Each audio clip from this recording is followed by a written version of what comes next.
Hello, everyone, and welcome to Out of Nowhere. My guest today is Irena Scott.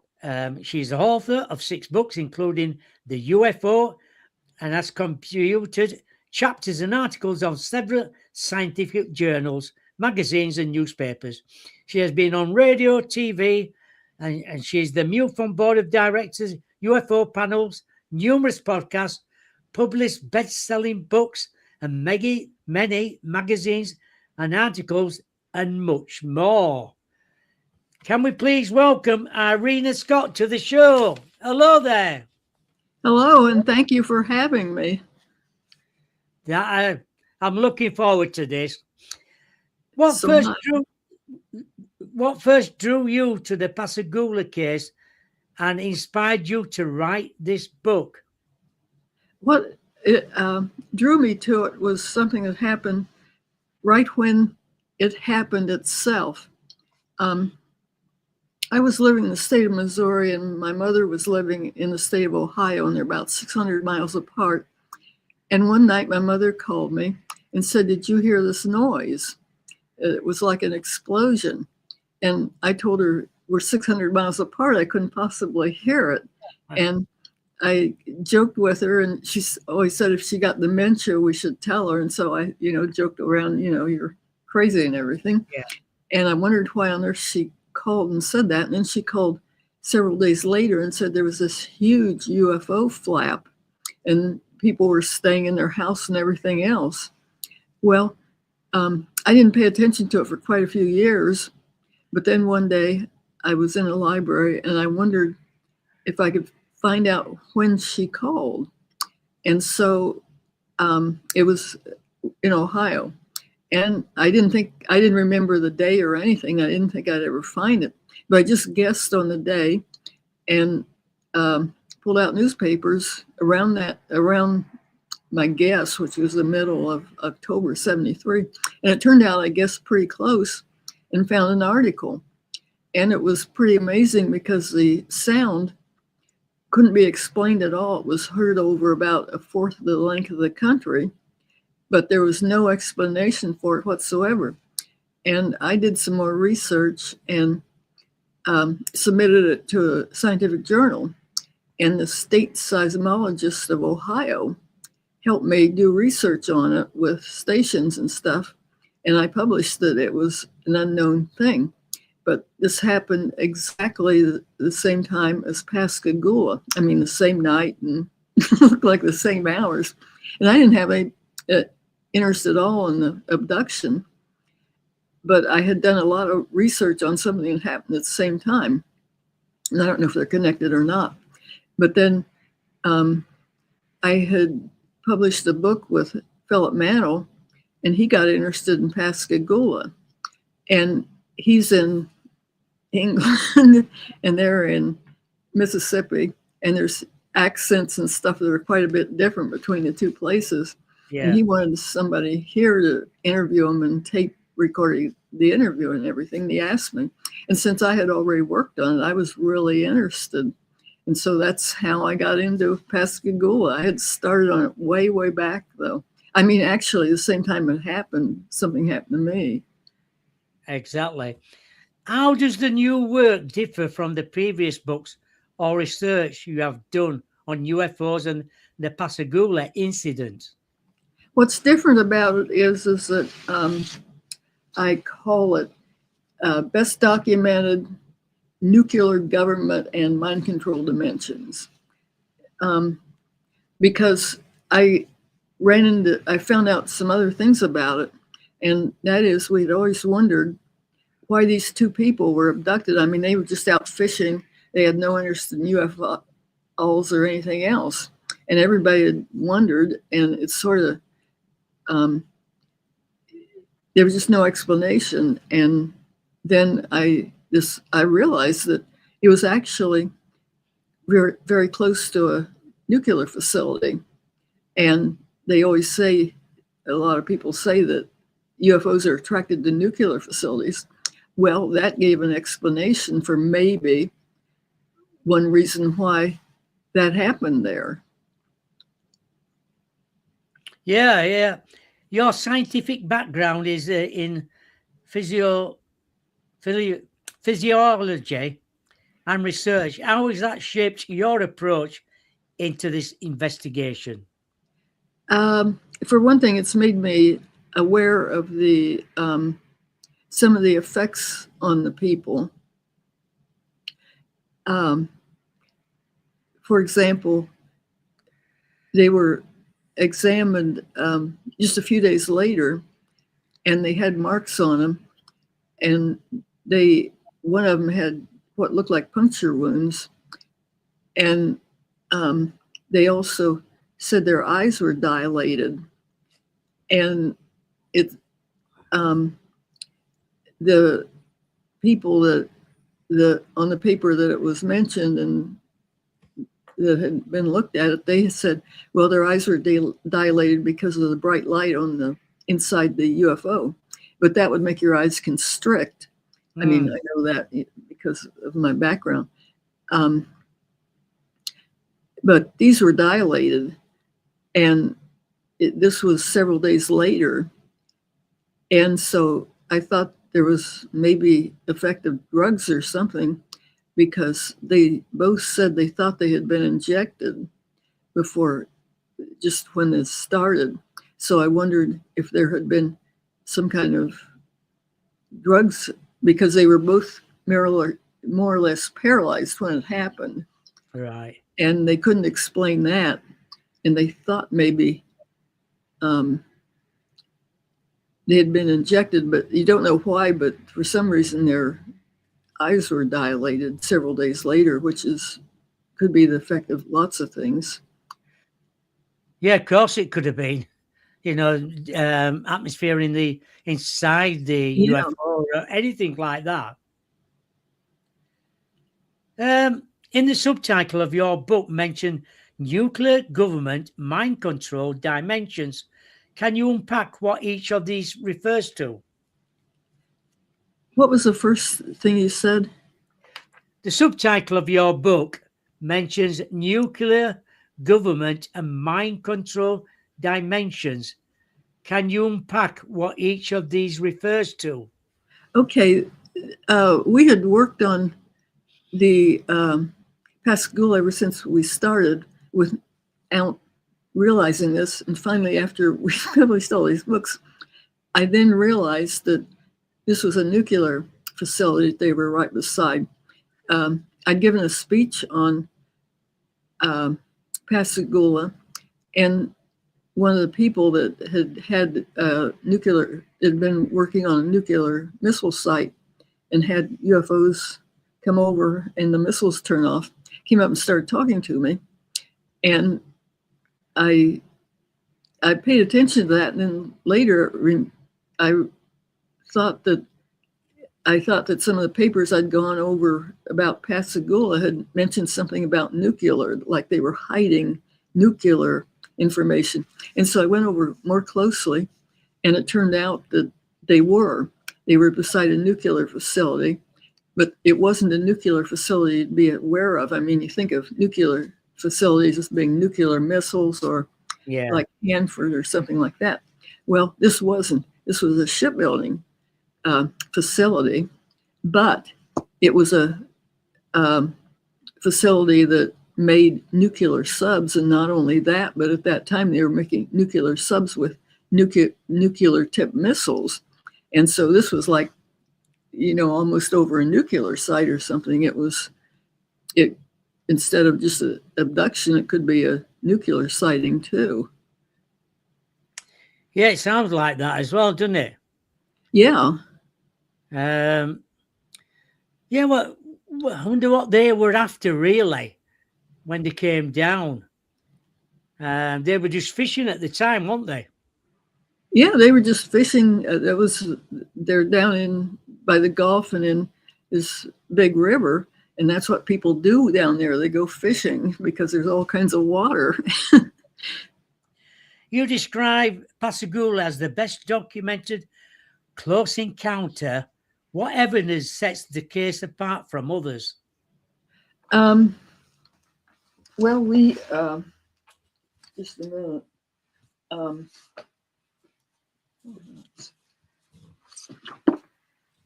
Our last book was, I guess, Beyond. okay, Beyond Reasonable Doubt, it was called. And that was because we thought we had enough evidence to convince a court beyond reasonable doubt.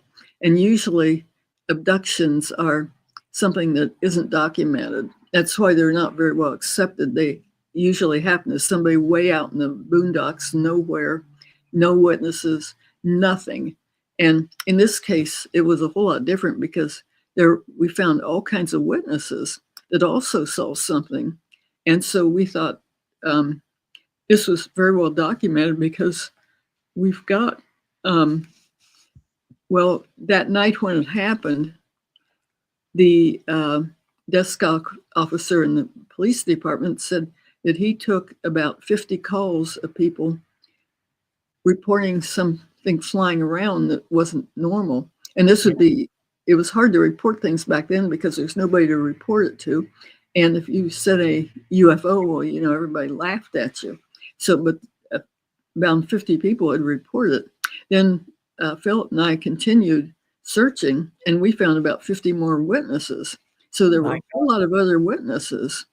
And so we were saying this is very well documented, which is totally unlike a close encounter or abduction. Right. Yeah, it is that, really. Can you explain what role mind control elements play in the narrative and how you differentiate these phenomena, facts and suggestions? Well, there was a lot of evidence of just really odd behavior. For example, they don't know exactly what an abduction is. There's usually no evidence, and it could be something that's put into your mind from ET instead of something that actually happens. You don't know. But in our case, we had a lot of witnesses, though, but usually there's just nothing to support it, no to document it. But the other thing was that there, for example, when they were inside the object, they were like paralyzed and they couldn't move. And just as soon as they saw the object and they saw these beings come out, they were paralyzed. They couldn't move, which is, like mind control. And then there were effects during that period on other people too. And for example, there were two couples out in Pascagoula. They were just on the street corner talking, and their kids are around. They were just talking, and they saw this thing come over, this big UFO. And what would you do if you saw a UFO? You would look at it and say, "What's that?" Wouldn't you? You would, yeah, definitely. Well, what they did, instead of doing that, they both couples just turned around and walked back and went inside their houses. And then it was like they came out of a trance. I mean, after they got in their houses, both couples said, "What on earth was going on? Why did they just turn around and walk into their houses and not say anything?" And that was kind of like mind control, just like zombies walking, not behaving like a human being should behave in that condition.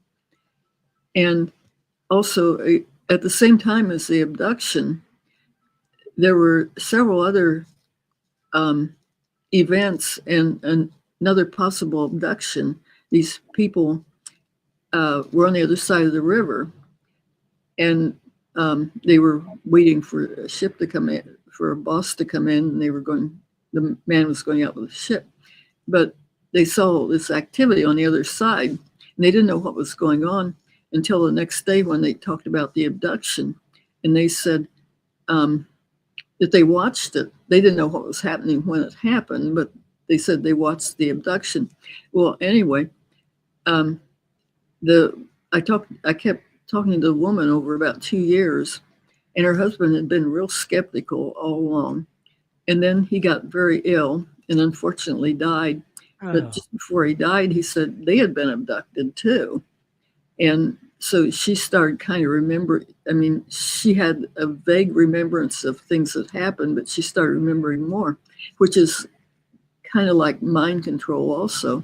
yeah, And then that night, there were a lot of other sightings. And in one case, when the two men had been abducted, they couldn't move and they were in the object like they were paralyzed. And they said this thing was like scanning them. Well, these three men were in a car heading toward New Orleans. And at the same time as that happened, they said this thing came over them. And then a small thing came down and got right in front of their car as they were driving along. And it seemed to be clicking or like it was scanning them. And they yeah. were all in a trance and paralyzed. And they just kept going like that. And then finally it left. And then they said, well, what was going on? And it was like they were in a trance too. And they weren't even, they were in that same area, but some distance away. So it was like there were mind control examples going on that whole night. And around that time, where people weren't behaving in the way a normal person would behave. Exactly. You know, what would you do? In the cases like that, and many times later, sometimes it takes a while to reconnect again and listen and think, did that really happen to me? Well, yeah, and I mean, a lot of UFO witnesses say that happens. And then in this case, it seemed to happen to a lot of people about the same time. Yes, it sounds like it as well. How do you approach hypnosis sessions in your research, and what are the ethical considerations which using hypnosis in investigation and such cases? I'm not well versed on hypnosis. Uh, Philip Mantle arranged the hypnosis session and recorded everything and did a real good job and had professionals ask him questions and things. Right after it happened to the two witnesses, so they had been hypnotized about 2 days later and questioned too, and they'd been hypnotized several other times. And to get more information on what happened. I don't know. I don't understand hypnosis very well, so I'm not an authority on hypnosis. Well, that's a bit of mind control as well, really. Hypnosis, it's going back into their mind and trying to find out what really happened to them. And it all comes out usually, they say, in their own words, through thought. They were saying, but they usually can explain what happens when they're inside the UFO. What happened to them? They're on the table, or this were happening, or they were doing this investigation on them. So I'm glad Philip did that. Yeah. Oftentimes it's called missing time, and Bud Hopkins wrote about that a lot of people will just be through their normal life and they discover that they have 2 or 3 hours missing. And sometimes that's tied into an abduction. And that was the very first one that made the news, was the Betty and Barney Hill abduction, where they had this missing time and they just had some disjointed memories of an object. And then after quite a bit of hypnosis, they remembered being abducted. And that's common, that people don't remember anything, which is also not mind control, in my opinion. Have you found patterns of UFO and UAP activity near nuclear sites beyond Pascagoula, and what might that imply? It's been studied, and I think some people found no correlation, but other people have found good correlation between nuclear sites and UAP activity, and it's pretty. It's considered pretty serious because, like, uh, the ones where in a nuclear facility, the missile facility, a UFO will be there and it'll turn off the missiles, or I mean, the missiles will be off at the same time, and that's pretty serious because that's our defense. And so they take those sightings serious. Um, and I think it's just of a lot of concern. I mean, like if a Russian airplane flew over and turned off their missiles, it would be real serious. And they don't take it serious enough because it's a UFO, and nobody, up until recently, everybody said, well, they don't exist. But there's a lot of people have said that the UAP appear to be interested in our nuclear sites, and that there's a lot of sightings over nuclear sites. There's a question from Rebecca here. Hi, Irena. Thank you for your time tonight. Have you undertaken specific research into orbs? Thank you. Yes.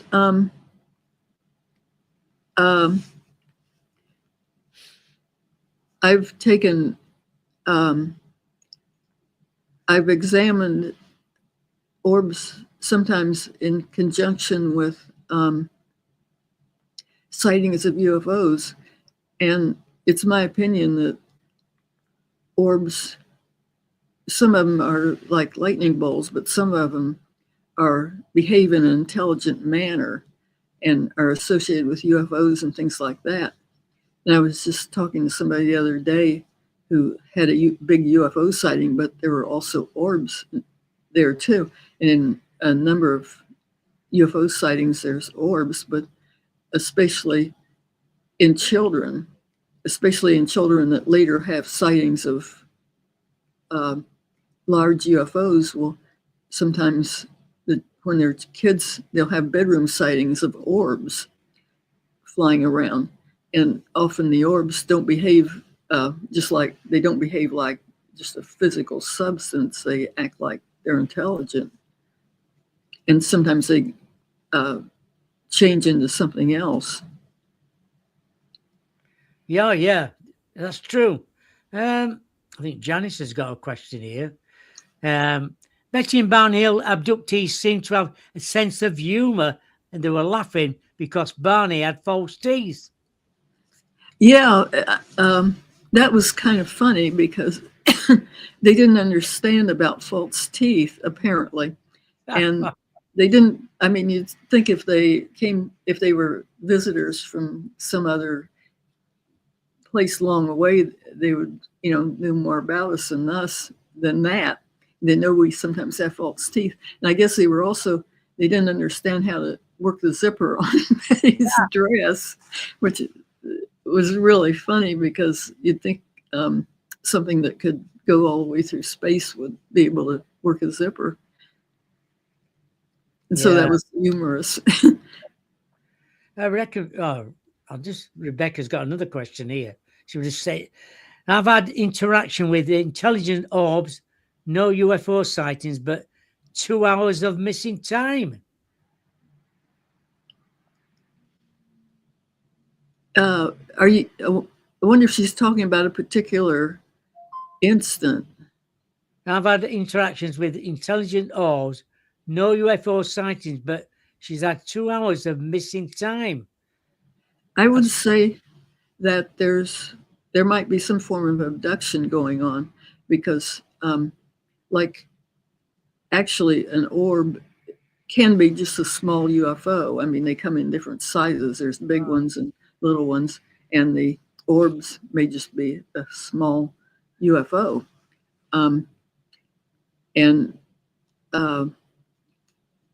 The sighting of an orb and missing time may be the same as the sighting of a big UFO and missing time. Yeah, I think so as well. With so many witnesses reported in the book, how do you assess credibility across different accounts? Well, with the first two witnesses, they had tried several places to report. It wasn't easy to report. And one of them didn't want to report, the other one did. But he tried a newspaper and they weren't interested. And then he tried the Air Force Base, and the Air Force Base rejected him and said, "There's no UFOs. We've finished our Blue Book study and everything." Told him to call the police. Well, the police gave a real good investigation because they split the two men out and interviewed them separately. Then they put them together with an interviewer. Then the interviewer left, and they thought then they had a hidden tape recorder, and they thought, if these people were putting something over on them, they would be laughing after the man left and said, "Oh, we're really, hoaxing, doing a good hoax and things." But instead, the two men were just terrified out of their minds. And that tape is even on the internet so that people can tell. But that's how they thought these two people were sincere. They weren't lying or hoaxing or anything else. They were very, very terrified. And with the rest of them, I guess one thing that compounded is that a lot of the sightings had been reported that very night. And you wouldn't, I mean, if you heard about it later, somebody might hoax and call in, but there were a lot of people that called in right then, which wouldn't be a hoax. I mean, they were concerned about something. But I interviewed quite a few people, and I didn't have any feeling at all that anybody was putting anything over. I mean, I thought they were very sincere. Yeah, genuine. Yeah. You suggest, but the Pascagoula outpaved the way towards later UAP disclosure Tic Tacs events. Can you elaborate on that connection? Yeah. It was like at that Pascagoula, at that shipyard, it was a nuclear shipyard, but there were a lot of sightings over it. And even among people that were working there were other witnesses, which is pretty odd. But aside from that, one thing that turned out interesting was it was like an invasion on that shipyard. What was interesting is that with the Tic Tac object, it was detected by a particular ship. I mean, out of all the radar and everything in the whole world, there was only one time when something happened that convinced the government and caused disclosure, and that was the Tic Tac thing. Well, the ship that identified that was the Princeton, and it was built by Huntington Ingalls, which was a shipbuilding factory that was, the sighting was by. And so same one. Yeah, it showed up, several times more. Right. Very interesting, is that? Have you ever found any underwater USOs activity that challenges conventional explanation of the UAP phenomena? Well, one thing that is current now that they're interested in is transmedium travel, where a UFO comes out of the water and goes back in. And, we can't do that. I mean, if we have airplanes, they don't dive and our submarines don't fly. So UFOs are completely different because they seem to be able to just go underwater and do whatever they want to and come back out. And I was mentioning that the same thing was happening in Pascagoula back then. There was reports of transmedium activities, such as people seeing UFOs coming out of the water and going back in. And also, the Pascagoula's October the 11th, and on November the 6th, very close to the abduction site, there was a sighting of a USO, an unidentified submarine object, which had a number of witnesses, like about 19 plus, and the 9, and the authorities too. And there was only one person alive left, and I interviewed him, but he was with his father at the time, and his father and him were just net fishing, and they saw this thing under the water, and they couldn't figure out what it was. And his father, splashed around, hit it with an oar, and it sounded metallic, and it was lit, and it would be one place, and then it'd show up someplace else, and it was all underwater. And so they and other people that were fishing saw it and couldn't figure out what it was. So he and his father went in and got the Coast Guard. And these 2 Coast Guard officers came out to examine it too. And they were supposed to be officers and know all about it. Well, they couldn't figure out had no idea what it was either. And one of them said that was very strange because he said that when the light was coming from the object, but he said that if you held an oar over it, was like X-rays. It didn't make a shadow. The light just seemed to go right through it. And the Coast Guard officers also followed it around. And if they bothered it, it would turn off its light, and then it would appear someplace else with its light on. And so they had no idea what it was either. And so not only the people that saw it, which were a number of people, but also the officers couldn't identify it either. And it was an underwater, submarine object. And then also where I mentioned Maria Blair, who was the person, she and her husband reported an abduction the same time as the Pascagoula abduction, that they were on the other side of the river. They also, the first thing she said she noticed was this thing was swimming, and it flopped up on the pier in front of her and flopped back down. It looked human, but it didn't come back up for air. And they reported these things were underwater and above water too. So this had elements of transmedium activity way back then when this happened. And there were several people that reported that. Right, I think Steph's just mentioning something here about, I think they use the water as a conduit back and forth between dimensions and realities. It could be because they're paying more attention to that now, although there were elements of that certainly in the Pascagoula events. But now that with the tic-tac and everything, and seeing things fly out of the water, now they're paying more attention to it. But they don't know how that can happen because our technology isn't up to that at all. Oh, or is it? Well, what does the case teach us, if true, about human contact with non-human intelligence? That we need to collect the data, and the government's been saying UFOs don't exist for many, many, many years. Ever since it started, they've been saying, no, there's no such thing. And people have seen them. And it's very important to find out if something else is here interacting with us.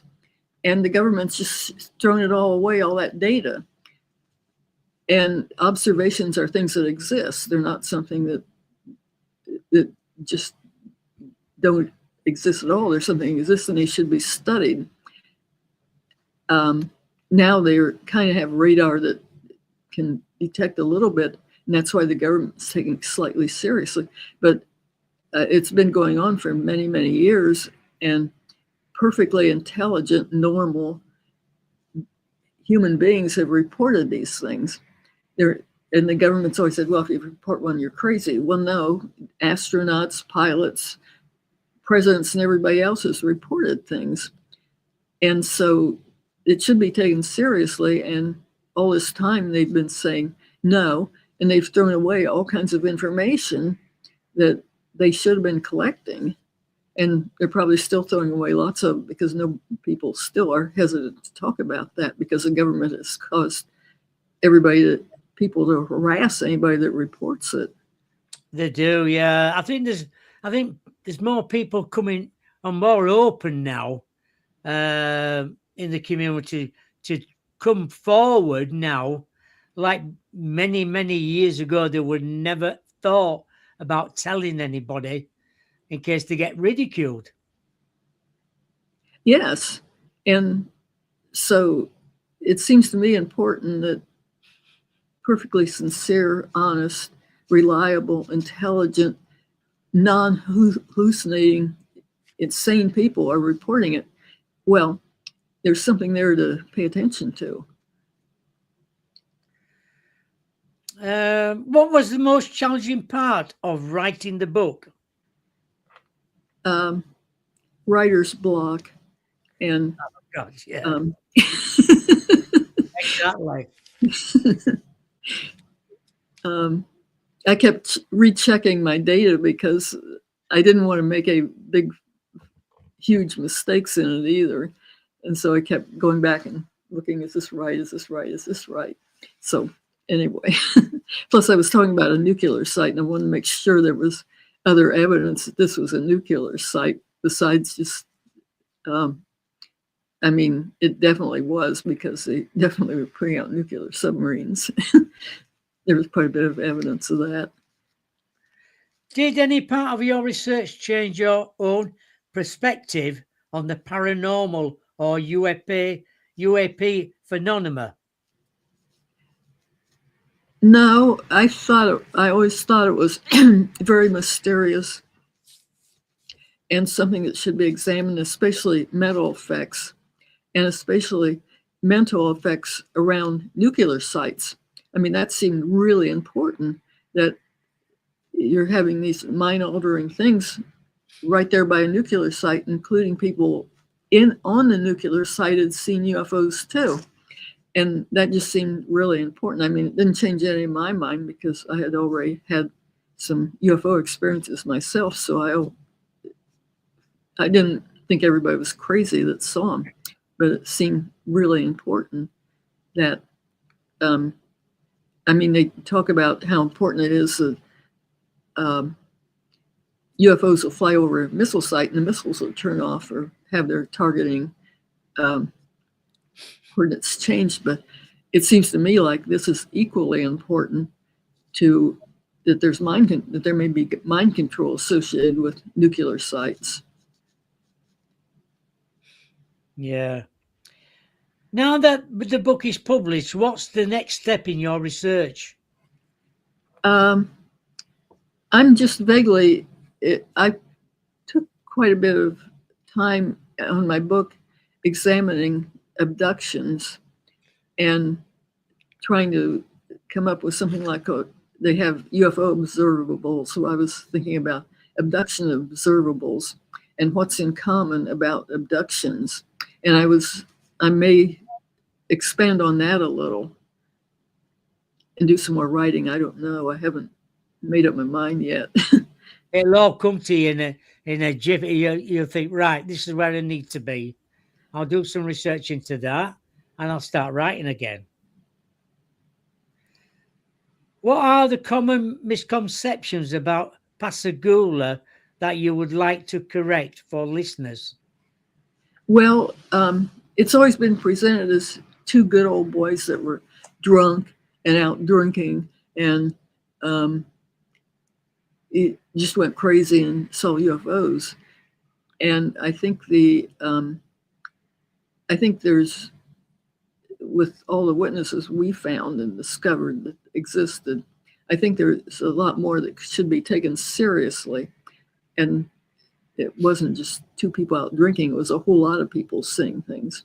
And also, I think that it's by a nuclear site, and they also worked for shipbuilders, and part of the company they worked for was owned by the big company that was building the submarines and everything. And so I think that's kind of serious. And another reason to take abductions seriously. And just the general idea of mind control, because I don't think having mind control take place in with the nuclear missiles, you can destroy the world just like that. And it seems like it's very important that this type of thing should be examined. I mean, not only the sightings of UFOs over missile sites where they turn over the missiles, but also examples of mind control by nuclear sites too. Yeah, I think there's been activity at a lot of places around the world over bunkers, nuclear bunkers and all that, where lights have gone off and then they think, oh my God, these are going to be set off soon. Now suddenly it's just gone dead again. Do you think they know what they're doing, these UFOs? Well, I think they knew more than we did then, because they'd paid attention to UFOs around nuclear sites. And they talked about nuclear sites as the missile sites or the plants like Hanford and all that. But nobody had paid a bit of attention to shipbuilding sites. And they had actually, in today's world, most of our nuclear weapons are actually in submarines. And it wasn't anything people were paying attention to. And now it makes me think, the UFOs are ahead of us, because they were thinking maybe looking at nuclear shipbuilding sites too. And we're not too much aware of that. We're still, if we think of a nuclear site, we think of the missiles and everything. We don't think of submarines. But they're our principal nuclear assets now. Janice has just put something in here, a question. I saw a typical flying saucer with windows in the mid-late 70s. UFOs seem to be triangle or tic-tac shape now. I think there's all kinds of reports. I think there's maybe a style that sometimes they're reporting. If somebody reports something, then everybody will have the courage to report the same thing. But there may be a lot of different sightings. And if somebody's sighting is way off from the norm, they probably don't report it. But there's probably a lot of sightings that don't get reported. Yeah. How can listeners explore the case further? Are there resources, evidence, archives, or communities you recommend?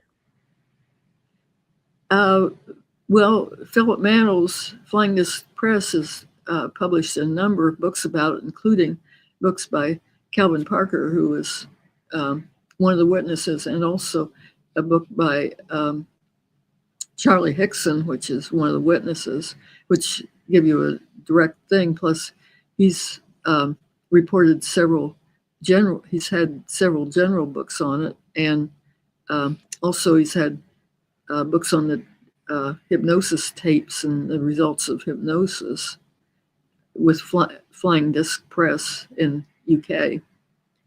Yeah, Philip. Yeah, great guy.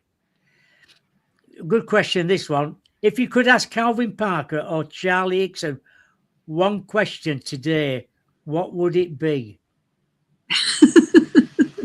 Boy, that's a general question. I guess I would ask if they actually think they understand the whole thing, or whether there's parts of it that they don't understand yet, which they couldn't answer, but ask them if they have a feeling that there's more that went on. I mean, that's not a good question, but I know what you mean. I know.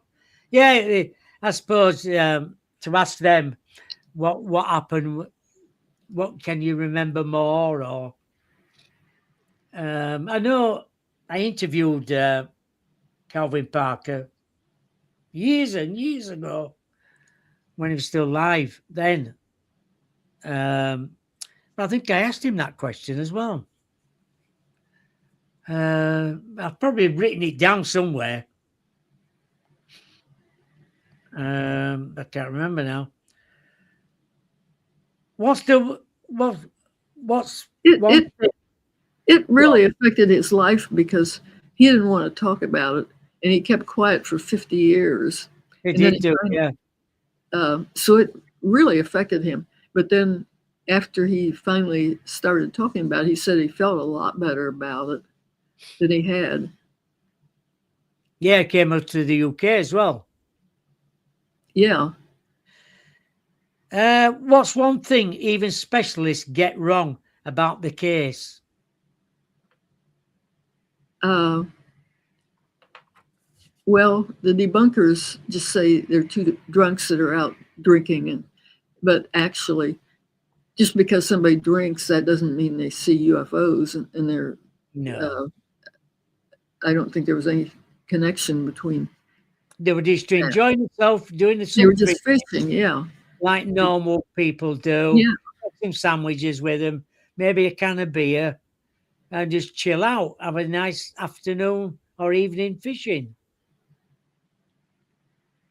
yeah. I mean, they were in their right minds. They weren't anything, um, you know, crazy or anything like that. No, I know. Is there a piece of evidence you think deserves its own documentary? Yeah, there's some pieces of evidence because I recently found out that, like, when they came back to their car, well, um, the one of the window pane on the passenger side had been broken. They don't know why it was broken, and also the car wouldn't start. It was a brand new car; it was working just fine. Then when they came back after the sighting, they couldn't get the car started, and it didn't work for a long time. And finally, they had to change the spark plugs. But beside that, Calvin said that when his keys touched the car, the car was whatever was magnetized, they stuck to the car. And he also said his belt buckles stuck to the car. And it was like there'd be something that ought to be explained about that. Um, why was there magnetism after the UFO had left and everything? And what caused the effects on the car? Hmm, exactly. Yeah, it must have been strange that can't start the car. That's a typical thing what happens when uh, you've either been abducted or a UFO's been near the car.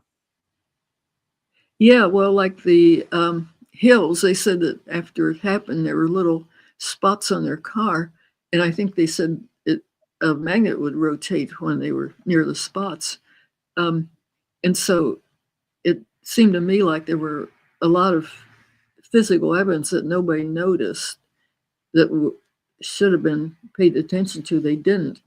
Um, they didn't save their clothes or anything. That would have been evidence too. Um, which is too late because you can't do anything about it now.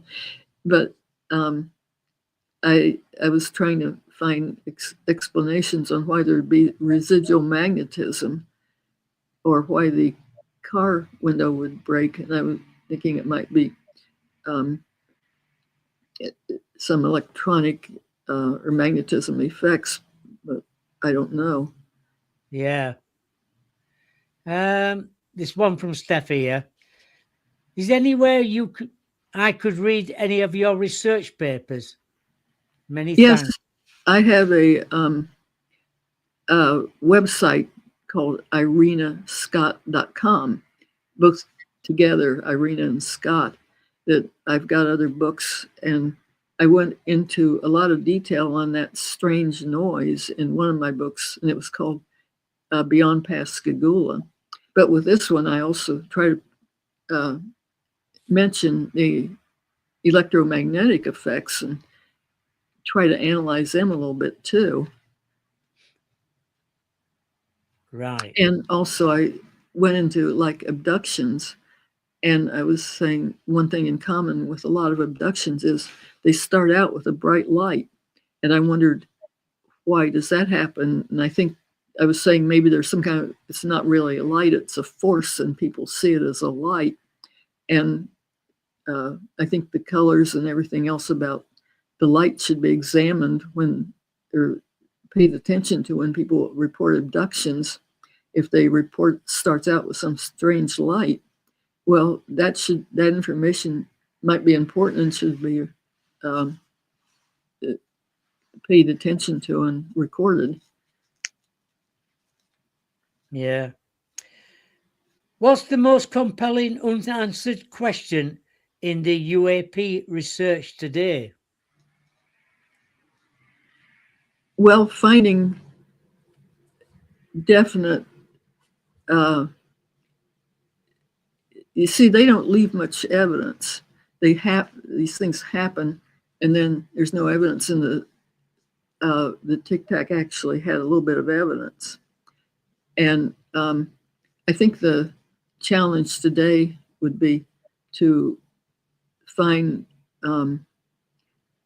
more evidence and try to get better recordings. And I mean, there's a lot of things you could do to study UFOs. You could take spectroanalysis of their light and see what materials cause that and things like that, or study what looks like windows and see what looks like light coming through it and analyze the light and things like that, which I don't know if anybody's done, but it seems to me to be logical to try to do a spectroanalysis of UFO light, get good recordings of UFOs and see if there's a way to do an analysis.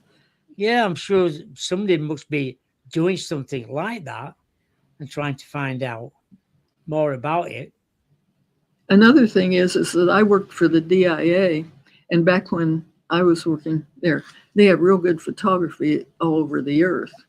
Well, I'm sure they have photography of UFOs, and to get the DIA to release, or the government to release their photography, because, you know, we have people looking up and seeing UFOs, but they have photography all over the world, and they've probably captured UFOs and maybe even have good videos of them.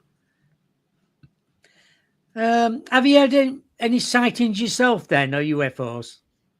Yeah. My sister and I had a sighting when we were real young kids. It was a close encounter. It was in our bedroom, and it was an orb, but it behaved in an intelligent manner. And it was years before we ever heard of UFOs, and even then we thought of them as airplanes and not little things. But now they consider things like that as UFOs. And then we both had some other sightings, and then we had another one together when we were older in Massachusetts, and it was a close encounter where we looked in the windows and saw all kinds of things. And afterwards, a man chased us in a truck, and I thought he was trying to kill us. And we escaped. So we had close encounters several times. Do you have any missing time or anything like that? I think we do. But like hypnosis doesn't work on me. That's what I don't understand it. It doesn't work on me at all. So I think we do, but my sister doesn't even think hypnosis means anything. And I tried it, but it just didn't work on me. Nothing happened to me during hypnosis. So no, it's not for everybody. Yeah, didn't work on me anyway. It's like with meditation as well. If you can do meditations, you can get you can look into other things. But some people can do it. Some people can't even get there. Well, hypnosis definitely didn't work on me. And I think I had, missing time and things too, but nothing works on it. So, do you still talk about the time when things happen like that? Yeah, I didn't talk about it for a long time, and especially it happened when I was working for the Defense Intelligence Agency. Oh my God, and I had to throw high clearance. You'd have been locked up. Yeah, I didn't go around saying I see UFOs at the time. What do you think about, there's lots of theories on about, are we ever going to have disclosure and all that business? Well, we just have a little bit going on now, and we hope we can pry it open a little bit more because I'm sure the government has a lot good data. And also with mind control, it makes me wonder if people up on top of the government maybe are subject to mind control. I mean, that's something else you should worry about. Yeah, but do you think there's more sightings now than ever of UFOs or UAPs and more people coming forward now to talk about the sightings? Yeah, perfectly reliable, intelligent people that are definitely not crazy. And the government always said, if you see a UFO, you're crazy because they don't exist. Well, these people, a lot of witnesses, are not crazy. I mean, there's no evidence they're crazy at all. They're just Exactly. reporting what happened. Exactly. They just want to come forward now and say, look, I've seen this. I don't know what it was at the time. I dare say anything, but I want to tell you the story now. Yeah, And it does all come out now. And but I don't think we'll ever get disclosure, I think the governments are too frightened to say so. well, it would make a big indentation um, on our society, but it actually depends on the UAP. They can disclose themselves anytime they want to, but they're Oh not. yeah. Yeah, oh, yeah. Well, I've always said that if we don't get this disclosure, either they're going to come in a lot of big cities and show themselves, That would say, be look, just we're here, terrifying too. Yeah, we're here. The government's got to say something now. but the government ought to get us prepared, I think. Yeah, do you think some people might be too frightened of them, Well, UFOs? yeah, I mean, the way we handle the way humans act, humans that are more advanced are terrible to people that are less advanced. And could they, you know, see us as food or something? That's a joke, but we don't know what they're doing or why they're here or why they're interacting with some people and that sort of thing. And we ought to be collecting all the evidence we could on everything, I think. I mean, I know there's hoaxes, but you have to figure out which is the hoaxes and which are real. Or is some of them up there our own UFOs? I think if we had UFO technology, we'd just take over the world like that. So, I mean, Yeah. some of them are, but that's why you do a good investigation, find out where the airplanes are in the area and where the balloons are and everything else. I mean, a lot of them are mistaken, but people that report a UFO, they don't report. They're not saying these are aliens. They're saying I saw something. I don't know what it is. It's a UFO, and the government always said, "Well, they're reporting aliens." Well, no, they're not. I mean, if you see something way out of place, you ought to report it, and that's what people do because that's the right thing to do. Yeah, true. Yeah. Well, we nearly come to the end of the show. Where can people get in touch with you? And where can people buy your books? My books are on Amazon.com. They're um, they're on Philip Mantle's Flying Disc Press, and also they're on my website, which is irenascott.com. And you just punch the picture of the book, click on it, and it goes right to Amazon.com, so you can get it. It's All easy. right, yeah. And if they want to get in touch with you, oh yeah, they can. They can. I know you previously you said about your research. Where can people find your research on Pascagoula? Uh, I've tried to publish all the research I've done, and so it's in my books.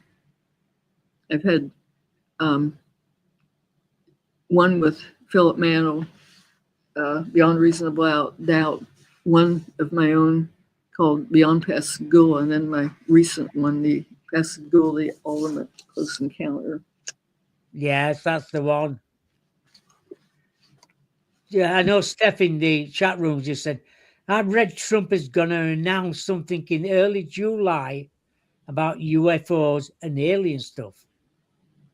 Well, We'll wait and see about that. yeah. Because that man can change in a jiffy. Change his mind so many times in 15 minutes. Yeah, one day is even from hour to hour, things change. Yeah, I know, yeah. Well, thank you, Irene, for coming on the show. It's been wonderful.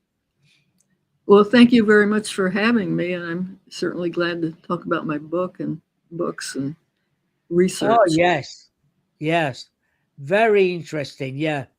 For everybody out there, I'm on Andy Coates' show at 8:30 tonight in half an hour in Alien 8 UK. I'm on his show in about half an hour's time for an hour and a half. So that's going to be exciting. Congratulations. So, yes, thank you again. It's been absolutely wonderful coming on, having you on my show. My guest, I'm just trying to think, next Wednesday is, let's have a quick look, Stephen Bird next week, next Wednesday. He's already booked in and everything. He'll be a great guest next week. So thank you again. I'll just get up here. Thank you. Yes, and thank you again for your time.